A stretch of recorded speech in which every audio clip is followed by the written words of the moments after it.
Shalom Bapak Ibu Saudara yang dikasihi Tuhan. Seri pengajaran hari ini berjudul Kebaikan Allah.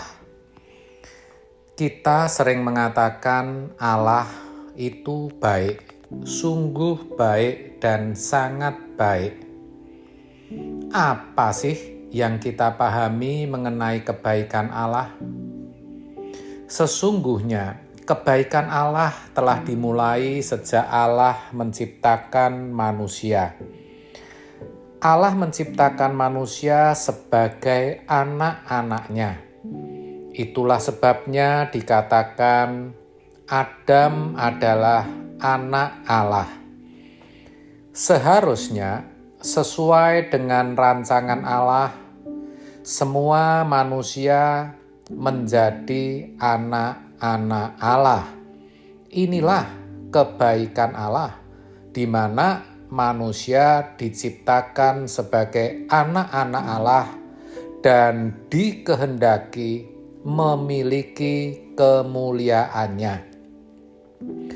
Allah tidak berkeberatan manusia memiliki kemuliaannya, keagungan Allah, atau nilai yang tinggi dari Allah sendiri. Jadi kalau dalam Roma 3 ayat 23 dikatakan manusia kehilangan kemuliaan, di situ tersirat bahwa memang pada mulanya manusia itu dikehendaki oleh Sang Khalik, Sang Pencipta, untuk memiliki kemuliaan Allah. Namun, saudara, kemuliaan Allah itu tidak diberikan dengan cuma-cuma. Sebaliknya, Allah memberikan perangkatnya, komponennya, untuk manusia bisa meraih kemuliaan itu, yaitu pikiran dan perasaan, yang mana dari pikiran dan perasaan itu manusia dapat melahirkan kehendak. Jikalau manusia setia kepada Bapa, di mana ia mengisi pikiran dan perasaannya dengan kebenaran, maka ia bisa mencapai kemuliaan yang Allah sediakan, dan itu bisa menjadi milik abadi atau milik kekal. Tapi sayang, di Kejadian 3 dicatat manusia curiga terhadap Allah ketika Iblis menawarkan opsi atau pilihan untuk mengkonsumsi buah pengetahuan tentang yang baik dan jahat. Hal itu memikat hatinya, yang karenanya perempuan itu melihat bahwa pohon itu baik untuk dimakan dan sedap kelihatannya. Lagi pula, pohon itu menarik hati karena memberi pengertian, sehingga manusia memetiknya. Itu kisah yang paling tragis. Seandainya mereka tidak makan buah itu, tidak dapat dibayangkan betapa agung dan mulianya manusia. Tidak terbayangkan juga bagaimana bumi yang sungguh amat baik bisa dikelola oleh orang-orang yang memiliki keagungan dan kemuliaan Allah. Namun, kita tahu peta kehidupan berubah total.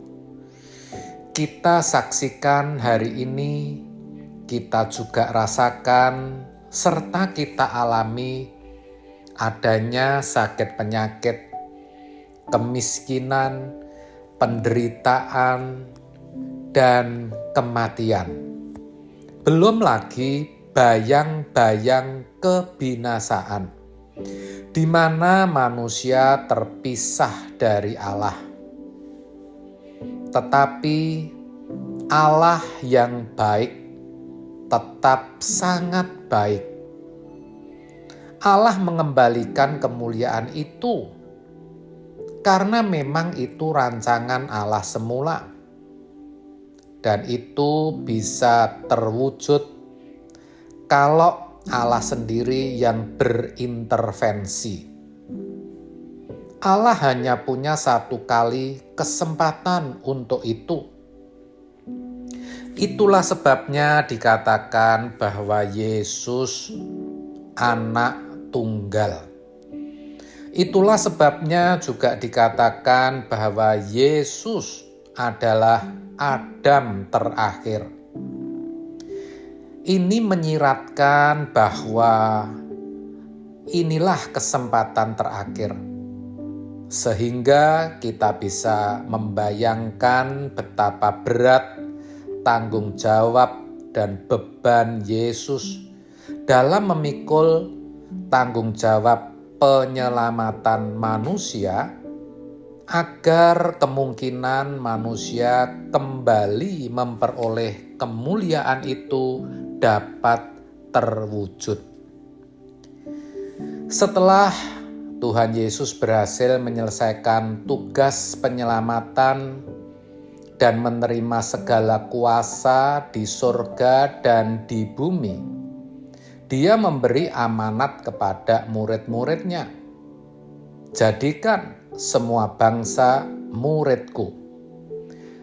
Sebenarnya kalimat itu sama artinya dengan jadikan semua bangsa, yang tentu menjadi umat pilihan untuk menemukan kembali kemuliaan yang hilang, yang selama ini tidak dapat diraih oleh manusia. Yesus, anak manusia yang kita panggil Tuhan, adalah manusia pertama yang menemukan, mengenakan kemuliaan Allah tersebut. Hanya orang-orang tertentu yang diberi kesempatan untuk menemukan kemuliaan itu, yaitu orang-orang yang menjadi anak-anak Allah, saudara dan saya. Anak-anak Allah harus berkenan. Maka kalau seseorang menjadi anak-anak Allah, dia tidak bisa menghindar. Dia harus belajar dimuridkan, harus didewasakan untuk menjadi orang yang berkenan di hadapan Allah. Harus mengenakan kodrat ilahi atau mengambil bagian dalam kekudusan Allah, sehingga dikembalikan ke rancangan semula yang nantinya akan dimuliakan bersama Yesus. Sebab proyeksi anak-anak Allah memang dimuliakan bersama dengan Tuhan Yesus. Inilah kebaikan Allah yang harus kita tahu, kita mengerti, kita percayai, dan kita kenakan dalam hidup. Sebab kalau kita tidak mengerti ini, kita tidak akan dapat memiliki perjuangan untuk mengenakannya. Itu berarti karya keselamatan Allah dalam Yesus Kristus menjadi sia-sia. Sebab itu, mari kita sadari kebaikan Allah. Kita terus berjuang untuk menjadi anak-anak Allah yang berkenan. Amin. Tuhan memberkati.